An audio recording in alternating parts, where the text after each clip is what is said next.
truly phenomenal women in the Libertarian Party who are amazing behind the scenes workers. Right. They don't want to be in front of the camera. They don't want to be the candidate, usually. Usually, they're the ones who are like, I'm going to do everything and work my butt off to make you shine. And they do. That's great. But we don't see them because they're not front and center. Yes. So there's that aspect to it. But then the other thing is that typically on the, in terms of indoctrination, we talked about this a little bit earlier when we're saying, public education and the indoctrination in this philosophy and mindset. A lot of that teaches women that as a person who is relationship based and also supposed to be empathetic and nurturing and mothering, that the party of identification that's appropriate for those qualities and traits would be progressive or liberal or Democrat. Right. So women typically go toward that because, that's what you're supposed to do if you're a lady. But that's not true. Transmitting directly from the launch pad.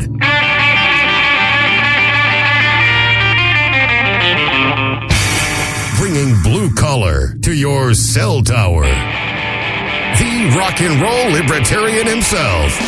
It's time to blast off with Johnny Rocket. You know you got a big old record machine, and you got a big that rockabilly scene. You know you got a big that hip hop high, and you got a big old Sub 45. It's Blast Off with Johnny Rocket, and I'm here with my ray of truth herself, Miss Raylene Lightheart.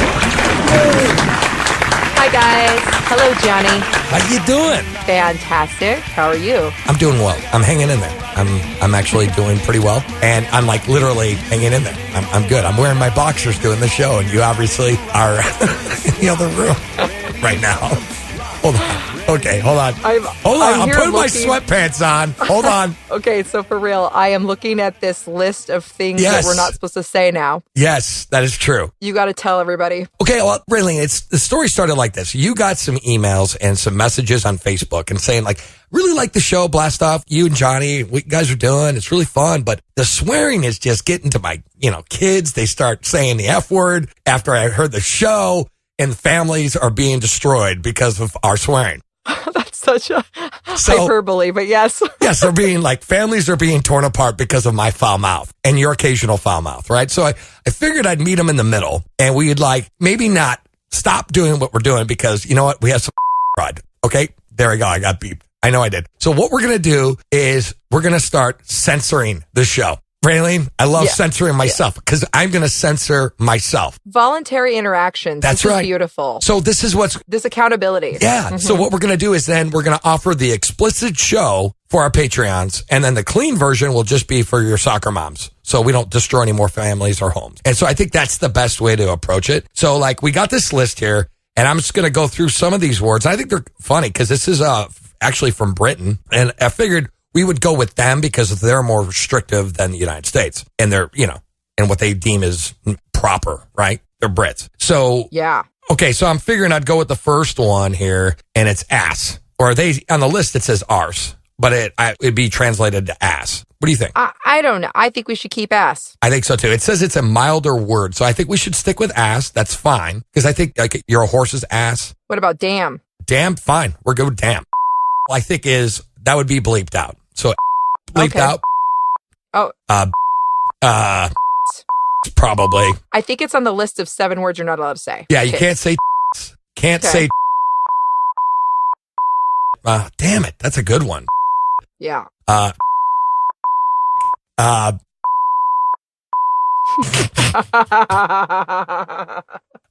not gonna. And there's that's terrible. And then the strongest one would be. We can't say what that one.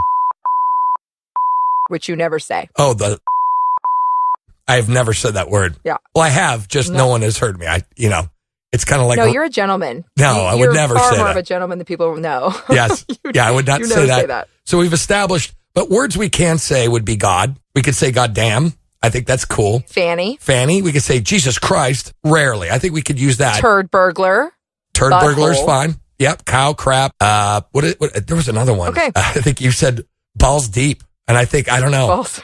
Balls deep is an expression. No, I wouldn't say it's necessarily a swear word. This is what we talk about on the phone before our show. Yes. So, okay. Well, now that we got the list all ready to go, everyone knows what we're not going to say. Yes. I think. So the words that we will not censor will be ass, bloody, cow, crap, damn, ginger, goddamn, Jesus Christ, minger, and sod off. There we go. That's the words that we can still use. We still have a little bit of freedom left on the show. But again, we will offer this is the family free version. If you're listening to the free show, if you're part of the Patreon, you will hear the explicit version if you choose to. So I think that would be funny. But some of these words are hilarious. So please subscribe to our Patreon at patreon.com/blastoff podcast. Okay. So almost forgot where the hell I was. You know what? We have a great guest. I'm excited about this one. Not only is this person really cool, but they're really nice and they have a little bit of an edge to them. Actually, it's a female, our first female on Blastoff. Are you ready? Well, besides you, Rip. Yeah. Okay. Yeah. So are you ready for this guest? Do you want me to bring the guest out? I am so ready. I cannot wait to get to know her better. Okay, here we go. Kimberly Ruff is a Libertarian Party activist from Arizona State. She established the Niagara County Libertarian Party in 2015 following a previously proposed Western New York chapter. Kim was part of the media and the Communications Committee of Libertarian Party of New York, Assistant Secretary of the Libertarian Party of Arizona, and she was the temporary chair of the Niagara County Libertarian Party, the secretary, and also a representative. Kimberly was the vice chair of the Libertarian Radical Caucus, Arizona State Coordinator, Platform Committee member, Endorsements Committee Chair, and co-founder of the Hate Group. Kim is currently on the National Bylaws Committee and is running for President of the United States. Raylene, are you ready for liftoff? Copy that, Johnny. Covers, tie-downs, and grounding cables. Removed as required. Communications connected. Check. Preamps in the green. Check. Cold beer. Double check. Thrusters are hot. Raylene, are you ready to rock? All systems go, Johnny. Let's blast off with Kimberly Ruff!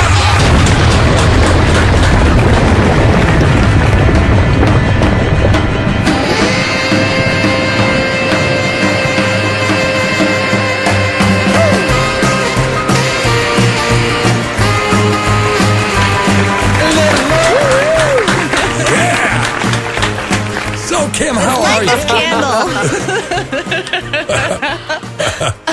Do we miss anything? Did I miss anything in your, I forgot. Oh, hold on. I messed up. I think you are running as a state mine inspector. So are you looking for mines out in in the battlefield or what's the deal with that? Yeah, no, it's not as exciting as doing IED. Okay. I thought maybe you it's not. I'm not part of an explosives team. Okay. So, on that note, Arizona is actually the only state in America that's got a state mine inspector department. And a lot of the purpose of it is to educate people on safety to prevent the federal agency, the MSHA, Mining Safety Hazard Association, from coming in and taxing and fining the mines to such a degree that they shut down commerce. So there's that part. And then the other part is they're responsible for finding and filling the 10,000 abandoned mine holes across our state. Nice. So the libertarian position on that is watch your step. I love it. Yeah. That gives new meaning to don't tread on me, right? Right. Yeah. Just watch where you're going, guys. So so you basically want the children to die in the mines, right? Because that's what libertarians believe. Children should die and work in mines, right? Right. That is the way God wants it. Okay. If that is how it's meant to be, that is how it will be. That's right. Watch your step, kid. All right. You have to be this tall to ride on this ride. All right, Kim. So I guess the obvious question, why do you want to run for president? I mean, what kind of inspired you to go that route? What are you going to try to offer? And what, if you do win, what would you hope to accomplish? So this is like a three-way question. I love it. Not in a sexual way either. Oh, I don't love it as much. I love her. I got a little confused there. I was like, oh, this is going to a great place. Yeah, this is, that's awesome. Okay. So, the reason why I'm running, you guys were at the 2016 National Convention when Darryl Perry was running for president, right? Yes, I was. I was not. Okay. But I've seen it. Okay. Darryl was running for president and he was the most principled radical candidate that we had on the docket. And, he asked me to give his nominating speech among Star Child and Karen Ann Harlos. And in my very long speech, which I did not edit because I did not time myself beforehand, one of the things that I pointed out is that in the 50 odd years that we've been running candidates since our inception, we have failed to ever yield anything significant in our search for the brass ring. We always think that if we just tweaked ourselves a little bit, or we're a little bit softer on our rhetoric, or we had a much more presentable politician, we would get the votes and capture this ever elusive brass ring. And we don't. The last election cycle, we picked Gary Johnson, who seemed utterly exhausted from 2012, and Bill Weld, because he got on stage and cried that we had to. Yeah. And they only yielded 4% of the vote, and they ended up sort of selling us out on a lot of the party lines. Yep. So it was a very disappointing experience. And I hope that this next election cycle, we have learned our lesson and learned it well, though based on some of the candidates that are coming forth, I'm starting to doubt that. I would like us to take advantage of whatever bit of exposure we get and whatever bit of media coverage we can get running such a high-level candidate, to use it as an opportunity to speak loudly and boldly and unapologetically the very essence of our philosophy and why it is distinctly different from the two main parties. I'm with you. It's an educational thing. It and is. then use that education to encourage people to participate locally and look at the candidates that are running in their area and contribute in a meaningful way. So I have no illusions about getting up in the White House despite making multiple jokes about having sex in the Oval Office. That would be awesome. Oh my God. We want pictures. We want pictures. We do. We want a photo Kim. op with cigars, the whole thing. Yes, the cigars. Oh, yes. See, we're not swearing and either. We're stained not. dresses. We're being pretty crude, but without saying any swear words. All right, soccer mom. Oh, I want to circle back to that real quickly. So you guys said that you went through your whole list of curse words Yes. that you're not permitted to say. So folks that do Patreon get to hear the whole list. Yes. But folks that hear the regular podcast, are they just going to hear like 2 minutes of boo? Yes. While you run through the whole, that's awesome. That's the point. That was like the joke. Like we just wanted to like honestly piss people off. Like, okay, here we go. And then they're just going to first 3 or 4 minutes of the show, they're hearing nothing but bleeps. And right. We want you to think what those words are. You can insert words. See, it's like the imagination can really pull some really cool tricks because you know what we're going to say. And so I think. Yeah, I love it. Yeah, so it's going to be fun. So yeah, and that's the thing. You know, we want to be soccer mom friendly as much as we can. And hopefully the jokes go above their heads, or the kids' heads. Anyway. I totally love the fact that stream, that 2-minute long beep out, is going to end with sawed off. Like you can say sawed off. You just can't say anything preceding that's open to interpretation. Yes. Soccer moms. Yes, Soccer that's moms. right. We just want to obviously we want to make this a PG-13. We don't want to be an NC-17 show anymore. And I think it's in our best interest because, I get the point. I mean, we could still be edgy, but, maybe, if you really like the show and you like the edge, it's just a swear word. It's just a flipping word. See, I didn't swear, editor. He's going to love me for that one. It's just a word, in my opinion. But words are so very offensive nowadays, don't you know? I know. Everything's offensive. Oh, goodness. Yeah, I'm offended by this whole conversation. I know. Write a me too, blog. actually. Write a blog. My jimmies are rustled, guys. I'm going on Twitter. Too bad you're going to be banned. Hey, we can't because we're bad. We're the next ones. Right. Oh, man. That's right. So I have a question for you. Sure. If Ruff Phillips wins in 2020, what are going to be the first things you abolish? Because I know you're going to abolish things, girl. I know it. Oh, goodness. Oh, yeah. We're abolishing so many things. It's going to be like the shortest presidency ever. I'll be like, guys, don't unpack my stuff. I'm only going to be here a minute. Hot. Oh, that is fucking awesome. Yeah, it is. Yeah, we're not going to really do anything here. We're just going to start abolishing things. Oh, yeah. I think for me personally, the first thing that I would really want to go after are the 16 loosely confederated intelligence agencies that work for, I think it's under 3 different, it's like Secretary of State's Treasury Department, and then the Department of Defense. They have 16 different intelligence agencies that work for each of them in various different ways and don't communicate and just aggregate data and have their own creepy dossiers on American citizens. Oh, yeah. And I would just like to get rid of all of that. So I think that would be the first thing for me. Well, you were speaking that your presidency would be short. Like, don't unpack my bags. That was the best answer ever. In your opinion, though, like, what are the actual limits of the presidential executive power? And like, can you clarify in your own words what you think it should be? Well, the way that our Constitution was crafted, and I know that anarchists all over, myself included, are like, boo, Constitution. Right. But I'm like, Articles of Confederation. Okay, sorry. Right. Yeah, because most of us are like, Declaration of Independence, right on the money. Constitution, we could have lost our way. That's right. That's right. Yeah, they're like, we'll talk about slavery in a generation over, guys. We'll defer that to 1808. It's cool. Yep. So, the way our Constitution is crafted is that it gives only a small portion of power to the federal government. It's supposed to be split between the legislative body, judicial, and federal branches, or the executive branches. And they're supposed to function as checks and balances so that one never takes over the other two. Legislative proposes legislation, votes on it. Judiciary determines its constitutionality. Right. Executive branch has the power of veto. So it should theoretically be limited, but in the past 30 years, and particularly under George W. Bush, under the auspices of making us safe from terrorism, we have consolidated an enormous amount of power in the federal government at the, expense of states' rights or local rights, and at the expense of other branches of government. So technically, were I to get into office, I would have a stupid amount of power to basically go in and play whack-a-mole with the alphabet soup agencies. But that's right. I shouldn't. We really should have very limited. You're essentially, ideally, according to the Constitution, you're just a functional figurehead. You aren't supposed to be the be-all to end-all. Right. I'm writing down that word auspices. Thank you. You're welcome. I've never. Okay.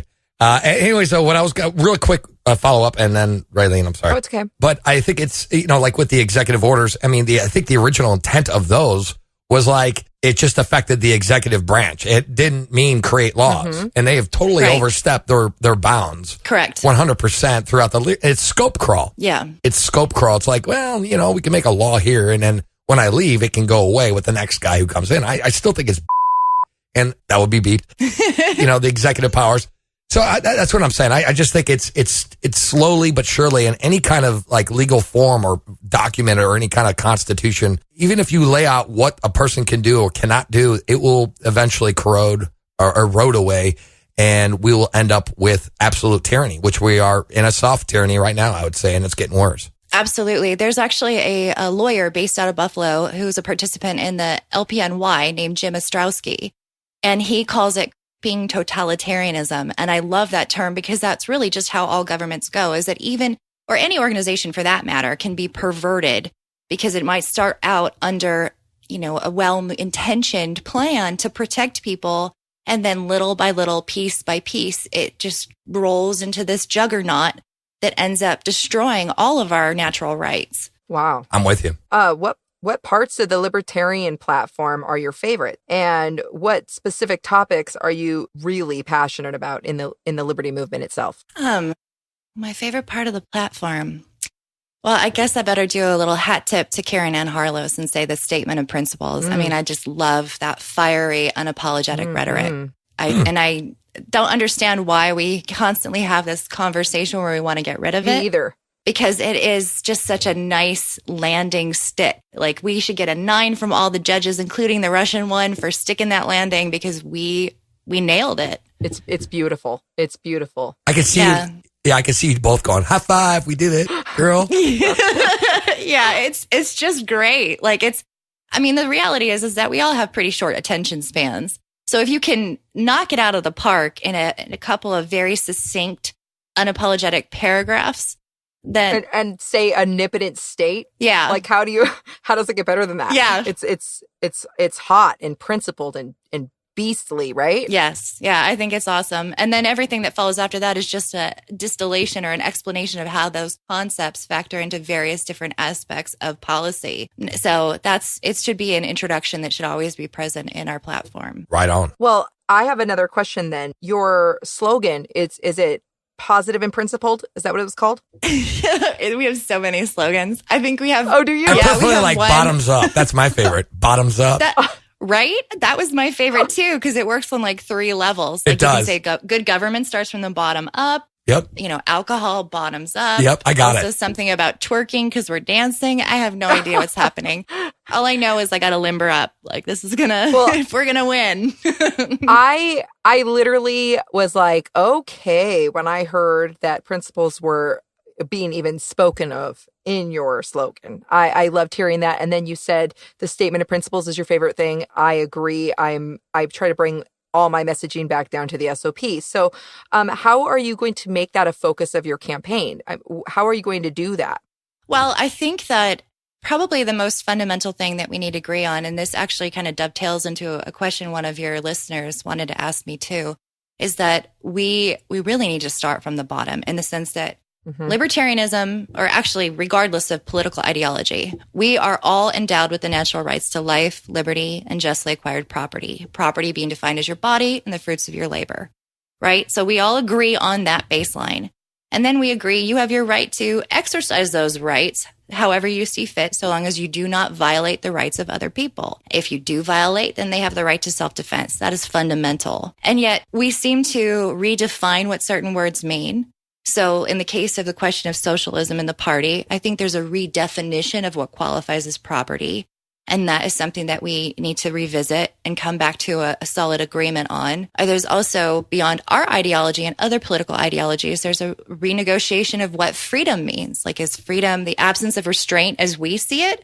Or is freedom the equality of opportunity? What does equality mean? We're so split on definitions that we've splintered off into all these different concepts. And even though we're using the same words, none of us agree on their meaning. And I think that's really what kind of puts us at odds at things. So we'll start with the basic concepts, and then we'll say, okay, this is the algorithm from which we filter everything, which is the non-aggression principle. And if this is force or fraud, it is wrong. We reject it. End of story. If there's no force and there's no fraud, it's voluntary human interaction. We applaud it. And that's kind of how we're going to view every single policy or concept or idea. That's right. Beautiful. I love it. And rent is not theft. And I tell you what, property rights are property rights if you own it. And, what you were saying about freedom, I think it really boils down to negative rights and not positive rights. That's what freedom is. Nobody really owes you anything, but you have the right to do stuff as long as you're not hurting anyone else. Right. Exactly. You guys, do you think this is a public school problem? Oh, absolutely. Like the lack of understanding of what words are? Absolutely. Yeah. This is, we can get Arvin back on and he'll talk us about the school system for another 2 hours. But but seriously, it is a school issue. I think it's brainwashing. I thought, you had rights. Like, I have rights. I have a right to an attorney. No, you don't. You shouldn't. You shouldn't have a right to a attorney. Somebody has to pay for that lawyer, and it's getting paid through by theft. And it's, damn it, my editor's going to kill me on this show. But seriously. Keeping him on his toes. Yeah, I'm going to keep him on his toes. It's very 1984 with newspeak sometimes. And I wonder, and when you're saying all these things, Kim, I just want to say I applaud what you're talking about, what definitions mean, what rights are, what freedom is. And anyway, good job. Yeah, it does feel very Bill Clinton because I'm like, it depends what is, what do words mean anymore? And we do this even in the party. There's so much gaslighting. Like, I'm all, what color is the sky, guys? Like, can we agree on something fundamental here? There should be basic understanding of things, and then you can build on the abstraction. But, man, we've really just gotten completely turned around. I don't even know my A from a hole in the ground. You like that? I beeped myself. There you go. You beeped yourself. Libertarian. Yes. Yeah, there you go. That's right. Personal responsibility, baby. That's right. See, I have poor judgment. I have poor self-control, apparently. In the past, though, you've been a libertarian activist for a while. And, how have you responded to, evaluated, and even learned from your own mistakes and others in your team? Like, what have you learned from the mistakes you've... Oh, goodness. I guess it depends on what aspect of my activism you want to look at. I've done I'll look at all your things. activism, baby. In the aggregate. Sorry, that was so inappropriate. No, not really. Who are you talking to? I'm way worse than you, buddy. Oh, good. I'm a teddy bear. He always says that to me too. I'll make these very off-color jokes, and he's like, I feel like he always is like, oh, I can't say this around you because I respect you so much, and I'm just a gutter punk. There we go. Right. Same thing. I appreciate the fact that you respect my ladyhood. Yes. But I am not a lady. Oh, there you go. Perfect. There we go. perfect for the White House. That's right. Oh. Class it up. Define sexual relations. All right. Go ahead, Ken. I'm sorry. Do you want me to define sexual No. relations? I was kidding. Oh, okay. Go back to the question. Like, wow, the real this is question. going on. I think we have a plank. On that. Just kidding. Oh, yeah. Okay, go ahead. Okay, so your question about what lessons I've learned from activism. That's right. I would say that there are some really just incredible, hardworking, camera-shy boots on the ground that we have in the party, and we're very blessed. And there have been it's just been an absolute joy, particularly when I was working in the Libertarian Party of New York, not to knock the AZLP, but our state party isn't as active as Libertarian Party of New York is. And I think it's because even though we have challenges on ballot access here, we don't have as draconian of laws as New York faces, particularly with respect to gun rights. So the folks there are way more active, and it was just an absolute pleasure working with them. That being said, as we've all experienced in our activism, probably the most frustrating thing is, aside from the people within the movement who say they care and want to help out, but they really just want to be armchair quarterbacks, it's very frustrating talking to people when you're canvassing or you're working an event or a booth or something, and you say you want to talk about, come on over and talk about the gospel according to Murray Rothbard or whatever. And they're just like, I don't do politics. And you're like, what are you talking about? You don't do politics. Like, you don't have a choice to opt out, because if you could opt out, I'd be in a cabin in the woods right now. Mm-hmm. But they just say, like, no, it's not for me. I'm not interested. And I hate the fact that politics is, and PJ O'Rourke says that it's incredibly boring. And that's how politicians get away with what they do, is nobody wants to watch, the city council meetings. That's and right. Stay abreast of these things. Boring. You listen to C-SPAN. No one wants to watch a bunch of old sit around and talk about all day. I want to drink. I kind of like it. I don't. I kind of enjoy it. I don't. I'm not going to lie. I can get sucked in. I'm not interested until I am. Same with city council. They're very boring, and then they sneak in some kind of about what kind of curtains you have to have. That's real. Yeah. I used to do, for about 10 years after I finished, I went to Scottsdale Community College and did the film program because I wanted to be a film critic. And because I had all that background in like audio mixing and editing and things, I got a gig moonlighting at the city of Tempe. Yes, boo, I worked for the government, recording city council meetings. And just watching them discuss stuff, there got to be a point where they had that 2-minute open forum, like every citizen could speak to whomever for about 2 minutes, state their piece. You actually get to a point where you're like, I hate you. I hate you. Like, just wrap it up. Like, they're all, Mr. Mayor, you sold me a bill of goods. And I'm just like, oh my God, go away, lady. Which is horrible, because that should be her opportunity to speak to the very people she elected to represent her and say, this is not okay. Right. But I think it's just the way it's structured is it's intensely boring. People don't want to have these conversations or think about it. They're just like, that's what my parents were. This is my identity. This is how I do. I don't want to think about these things. I'm totally overloaded picking a color of paint for my living room. So that's so frustrating, especially, Johnny, you and I talked about this the other night. You said when you have normal conversations with people, you can always find the commonality. You can always find the thing that they understand. And of course, it makes an intuitive sense. I'm with you. Mm-hmm. And then you're like, okay, well, you're here. So come over this one more step. And they're like, no, I'm going to vote Republican. Yeah. Or whatever. But then you go, well, morally, taxation is theft and blah, blah, blah, blah, blah. Anyway, so when you were referencing that city council meeting, Raylene, you said like curtains. I was just going to say, there's a word on that list that said, and I thought we had to say it. I just have to say it one last time. I got to say, because it sounds cool. And if you get the explicit show, you get to hear the word that I'm saying, or our Patreon. All right. Anyways, though, this is Blast Off with Johnny Rocket and Raylene Lightheart. Anyways, we're going to take a quick commercial break, so stick around. We'll be right back. Rock and roll. It's time to shake up your podcast feed, folks, by subscribing to Lions of Liberty, the only libertarian variety show out there. Spend Mondays with me, Mark Claire, as I feature in-depth interviews with great names in the libertarian community and fun roundtable discussions. Electric Liberty Land with me, Brian McWilliams, every Wednesday, your weekly dose of comedy, culture, and liberty. And Felony Fridays with me, John Odermatt, where I expose injustice in the broken criminal justice system. Find us on iTunes, Stitcher, and at lionsofliberty.com.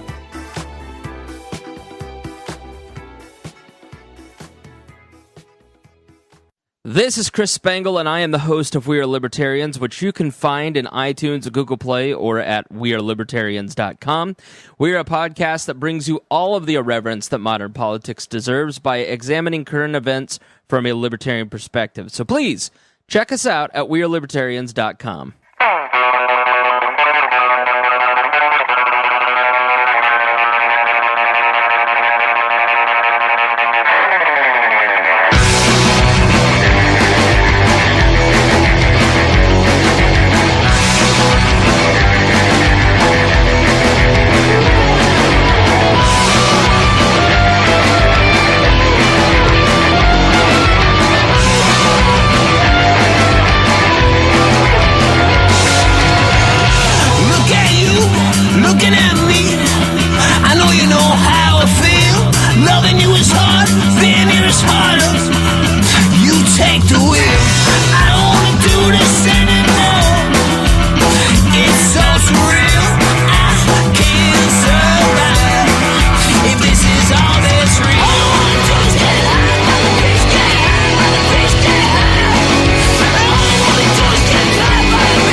Blast off with Johnny Rocket and Raylene Lightheart. And anyways, though, we're talking to the one and only presidential candidate, Kimberly Ruff.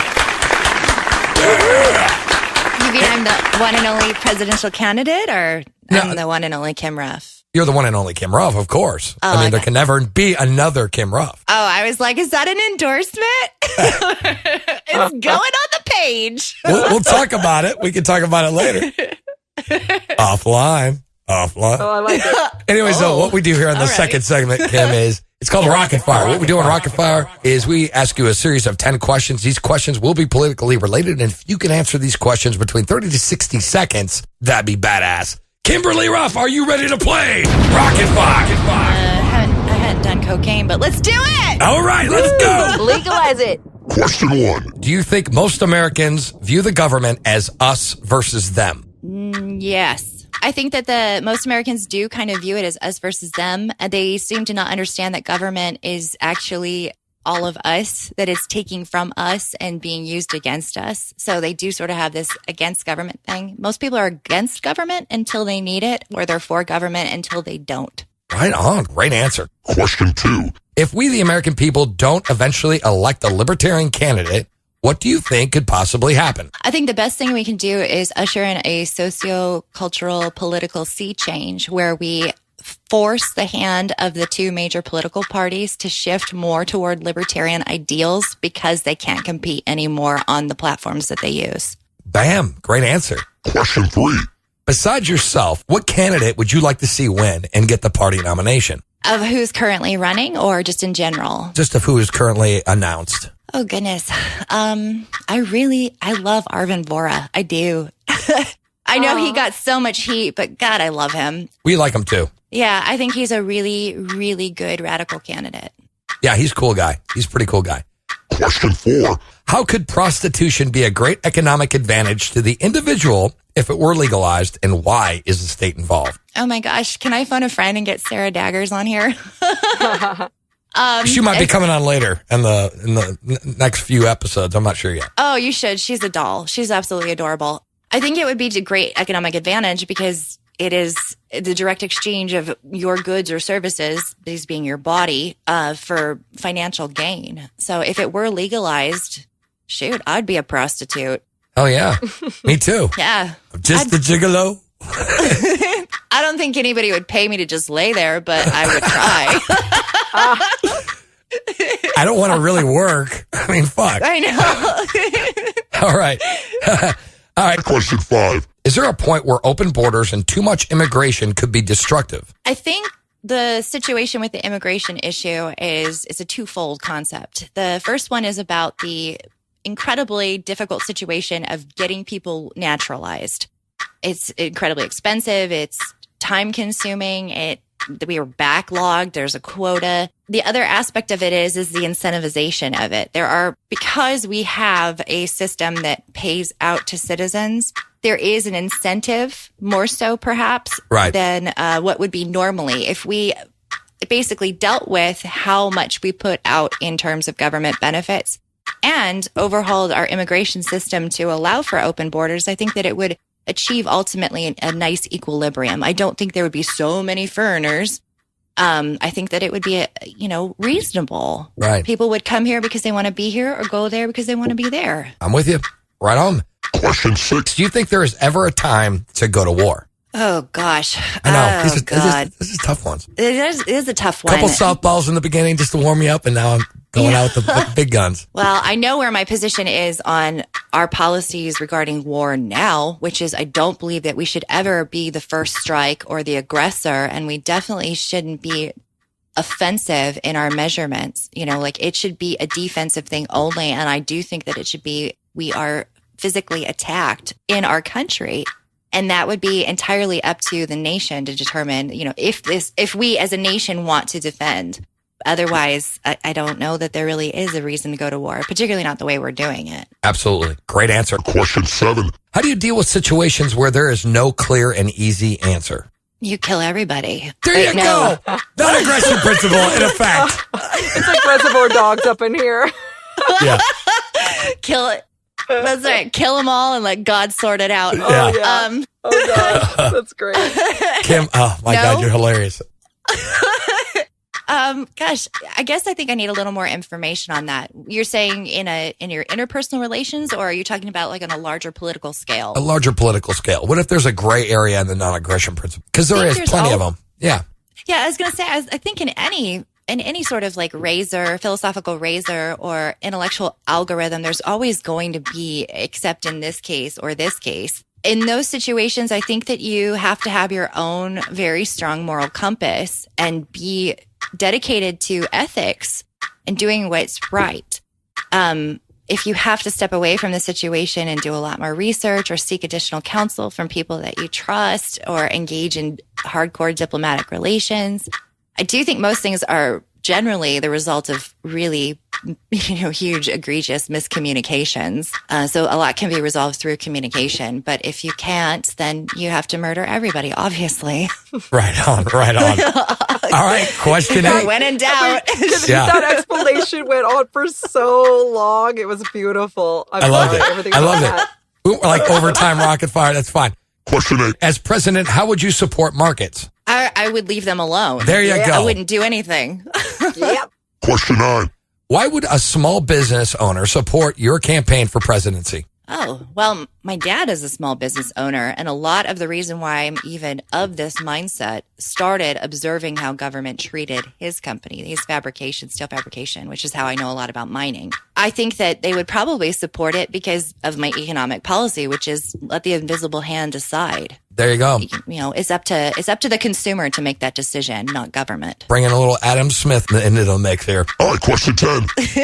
What would you think of a state-run retirement program? Hear me out, though. With voluntary contributions, would you support it, even though we know the state is a leviathan? Well, you're still taking from people in order to pay people to manage this voluntary contribution system. Basically what I'm saying is, what about voluntary socialism? Not forced.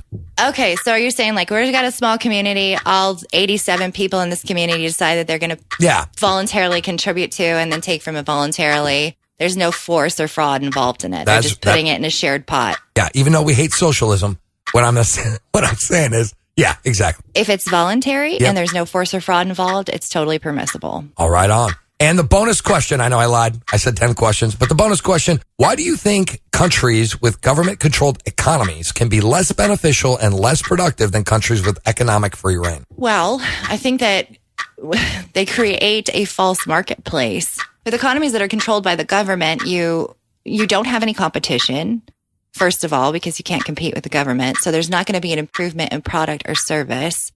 And you are essentially doing what the Federal Reserve does here, which is they're creating a false marketplace. They're making the illusion of this being valued at more or less than, and this being the price of, when in reality, if you had just left it alone, it would have found its own, gentle ebbs and flows that the market would normally.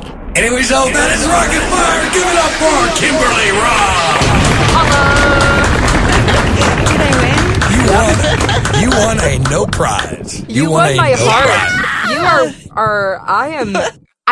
I'm serious. I'm not trying to gush here. I'm just kind of crushing on you right now. You are amazing. Oh, well, thank you. Yeah, I like your guys' pictures, by the way. Your recent photo shoots. Awesome. I know. We were talking about how cool we looked. Yeah. Like me and Raylene were like, we look fucking hot. You guys do. It's super exciting. I'm like, hell yeah. Hell yeah. No, Raylene and I'll tell you what, Raylene is a model. I mean, she's like, well, I don't, I'm like, no, you look good in these pictures, Yeah, no, I creeped on you guys on Facebook. Let's be real. There you go. I saw your profile pictures. Like, even when you're just hanging out with your kids with your hair down, you're absolutely adorable. Aww. Anyways, Johnny Rocket, always launching ideas, and I'm here with my ray of truth, Miss Raylene Lightheart. Anyways, Johnny Rocket, we'll be right back. Rock and roll. Why do people hate libertarians? One part of America calls them soulless robber barons who want to stick children back in factories, and the other part thinks they're drugged-up anarchists. Who are they, and why have regular Americans been told to avoid libertarians and their ideas? Hi, I'm Remso W. Martinez, Amazon best-selling author of Stay Away from the Libertarians, where I'm going to debunk the myths, misconceptions, and outright lies thrown at libertarians, ranging from the idea that votes can be stolen to the radical notion that you own yourself. From personal stories to ignored history, I lay out the facts and ask you if these dastardly libertarians are as much of a threat as the mainstream media and establishment politicians make them seem. You can go ahead and get a copy in print and in Kindle e-reader on Amazon today. Stay Away from the Libertarians by Remso W. Martinez. Available on Amazon. Hey guys, this is Roger Paxton, and if you're fed up with the government running every single aspect of your life, but you're not listening to the Lava Flow podcast yet, then what's wrong with you? Check us out at thelavaflow.com, or just go back to sucking up to the government. The Lava Flow podcast, striking the root every single episode.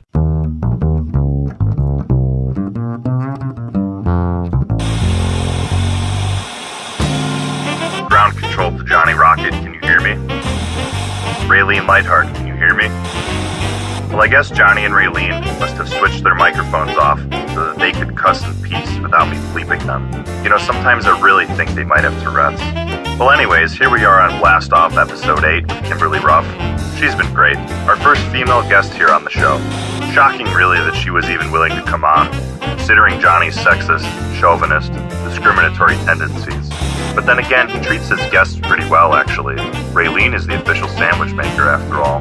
Come to think of it, Kim was pretty harsh in her sandwich demands, too. More belligerent than Johnny, even. Not sure what the word is for that, though.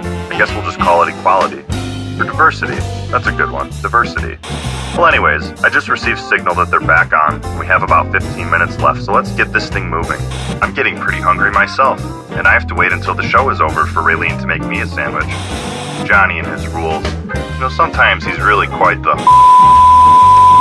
Anyways, let's blast off with Johnny Rocket, and I'm here with my ray of truth, the beautiful Raylene Lightheart.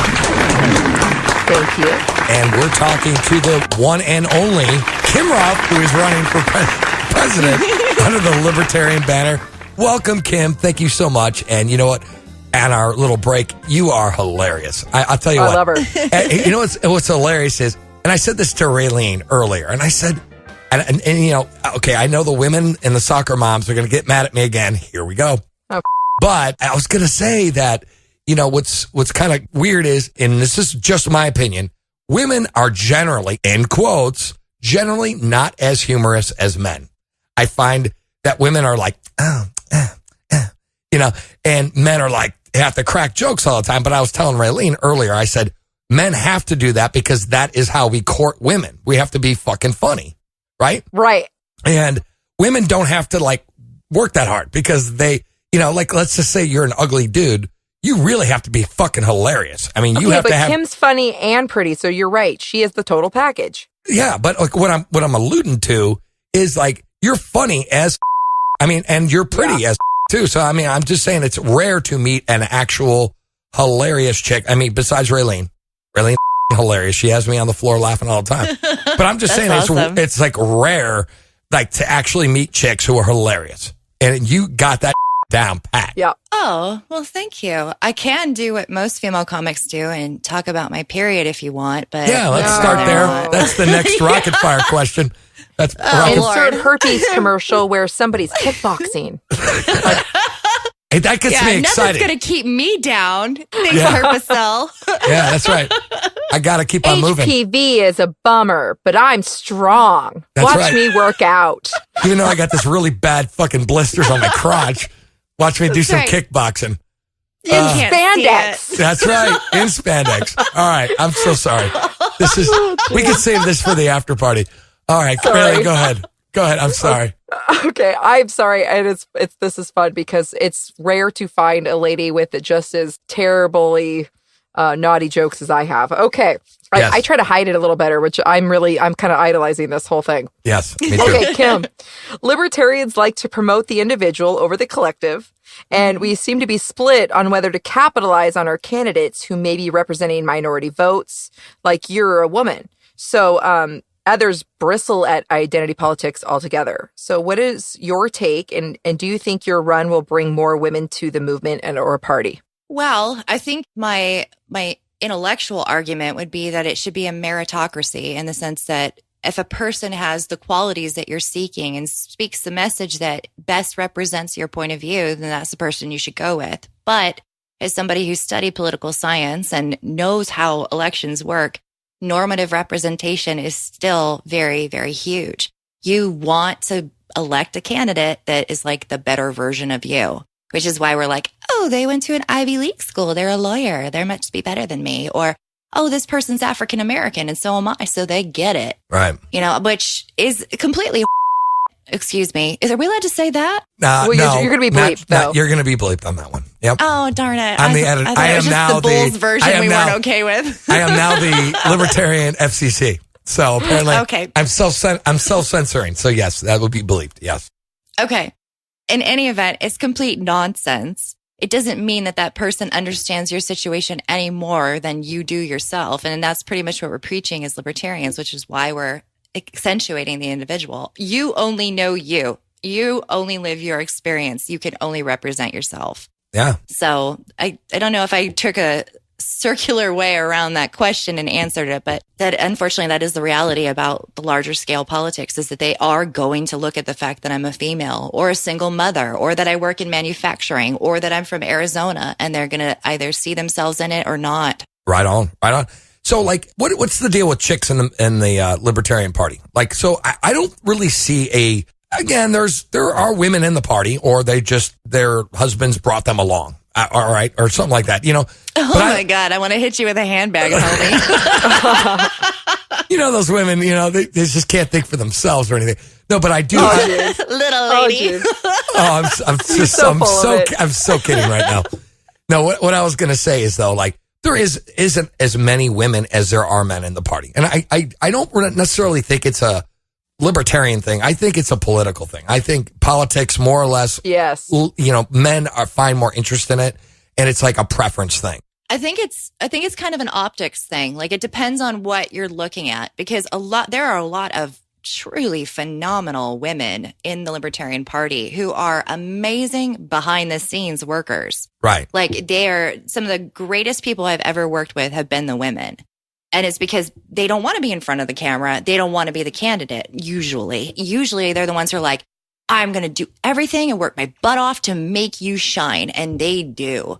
That's great. But we don't see them because they're not front and center. Yes. So there's that aspect to it. But then the other thing is that typically on the, in terms of indoctrination, we talked about this a little bit earlier when we're saying, public education and the indoctrination in this philosophy and mindset.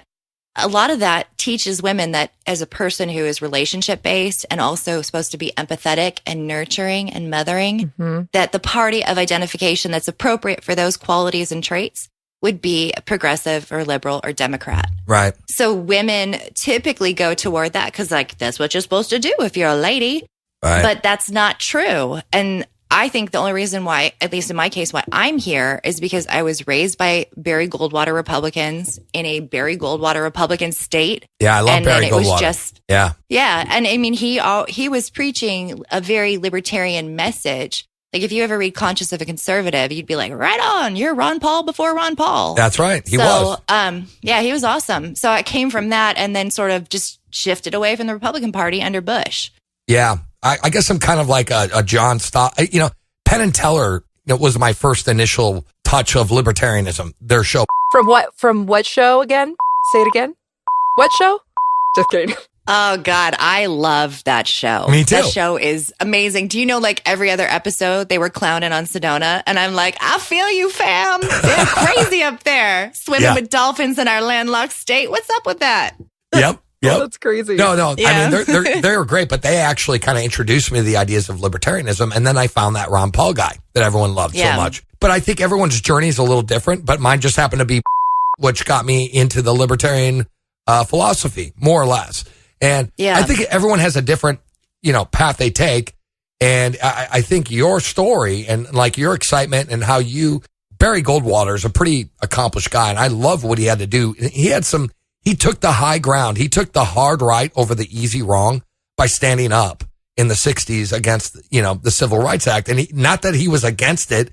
He just didn't think, it should be legislated. Correct. Wild. I have a question about Arizona. I was just reading Nick Sarwark posted a picture of the Arizona ballot and how libertarians have to be physically written in just to be counted. So is that first of all, do you mind explaining how the ballots work in Arizona and also how you feel about ballot access laws, if you feel there's censorship, etc.? Oh, okay.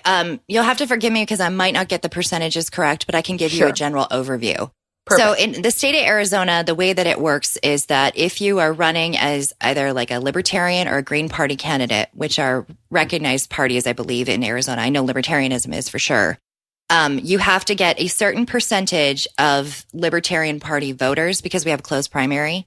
And then they recently changed the laws, I believe it was 4 years ago, where the Republican dominated legislature decided that they were going to revamp it. So it wasn't that you were just getting 1% of all the registered libertarians to sign in order to get you on the petition or to get you on the ballot. You also had to have 1% of all the independent voters or something like that. So it exponentially increased the amount of signatures that we require.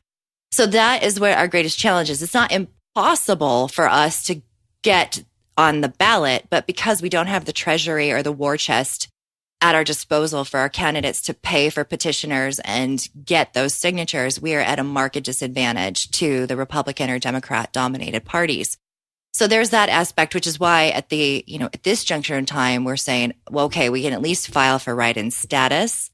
And then we sent out a mailer to all of the registered libertarians that we had on the books here in Arizona. And we said, please, please, please, in our closed primary, take this postcard with you and write these people's names in for these positions so we can get on the general ballot and have a fighting chance. Oh. So that's where we're at. With respect to ballot access, it's absolutely a way of shutting down competition, censoring people, silencing individuals. Yeah. So it's well, the word we are not allowed to say. It just No, it is. There it is. Another beep. I love it. Another beep. Really quick, Kim, tell us about John Phillips Jr. John Phillip Jr. Why did you choose? I'm sorry, who? John Phillip? I don't know who that is. Oh, you don't? Oh, either do we. So you got to tell us about him. Yeah. Oh, yeah, that guy. My running mate. Yeah. Why did you choose him? Did he have good hair and did he look good or what? What's the deal? Johnny wants to know. Inquiring minds want to know. No, like what's the deal with the guy? Is he like a sweetheart or is he just like a really principled libertarian? He's absolutely both. We were kind of talking about this in the campaign because we were talking about, image and branding, because the reality is that you do have to consider those factors. And one of the things that I said, our communications director, Emily Hurtley, is amazing. And she was like, gave us a survey to fill out. And she's like, how are people perceive John? What are John's strengths and weaknesses? And I was like, he doesn't suffer fools and he's got an acid tongue. But unlike somebody who doesn't suffer fools, he doesn't just, sweep with a broad brush or take to the sword. He's also incredibly generous and compassionate. So he's a great, excellent balance of those two qualities. He knows when to be tough and unforgiving and unapologetic, and he knows when to be gentle and kind and empathetic at the appropriate times. He's a good dude. He is absolutely a radical, principled libertarian, an advocate for a voluntarist society. But he's also rational and recognizes that it will take pragmatic approaches in order to make those changes in government. So he's kind of the yin to my yang in that respect. He reins me in a little bit because I'm much more like, burn it down. No way, Kim. You seem pretty you're very quiet on the show. And we were just wondering if you were going to speak up at all. And right. Wallflower. I'm actually laughing because you said he's a good dude. And I have to tell you that our Johnny and I will both, whenever we like somebody, we tell everybody what a good dude they are. So you fit right in. I don't know if you've heard any of our shows yet, but wow, amazing. He's a good dude. He's good peeps. It's pretty nice. It's pretty good. Good. Pretty hunky-dory. Hunky-dory here at Blast Off. Anyway, so, Kim, I really want to say, I really hope you do well on your campaign. I really love your personality. Yeah, you're just awesome. You're principled. You're knowledgeable. It was a great pleasure having you here on the show. And do you have any .coms you want to share so you can get some free publicity? Oh, sure. Our website is Ruff, R-U-F as in Frank, F as in Frank, like dog barking, Phillips, Phillips, 2020.org. You couldn't afford the .com. Is that the deal? No, we have the .com. We have the .com, .us, and .net. And then we have our own names. Just like John Phillips 2020 and Kim Ruff 2020. And we just fold them all into the .org. Oh, so, okay. I just thought maybe you were being fiscally conservative and socially liberal. No. Okay. I don't think it's fiscally conservative when you buy like 87 domain names. Oh, did you really do that? Spree. Did you really do that? Oh, God. I think it was like 12. But she picks up her domain names like she gets those shoes. Like, that's all I have to say. Yeah. What's up? This is way better. Now you girls are speaking like girl talk. I don't know what you're talking about. I need some domain money, yo. Yeah, that's right. That's right. This is like an episode of Sex and the City, but it's like a candidacy in the Liberty. Yeah, and I'm stuck in the middle here. Right. Thanks. Right. We got red souls, like Louboutin. Okay, we can talk about this later. Anyways, let's blast off with Johnny Rocket, and I'm here with my ray of truth and the beautiful Raylene Lightheart. Thanks, guys. And we're talking to Kimberly Ruff. Give it up. Anyways, this is Johnny Rocket, always launching ideas from the Launchpad Media Company. You can check us out at thelaunchpadmedia.com. And if you like the show and you want to hear the explicit version and the after party with Kimberly Ruff, please subscribe to our Patreon, patreon.com/blastoff podcast. Anyways, so it's Johnny Rocket, always launching ideas. Rock and roll. We'll see you next week.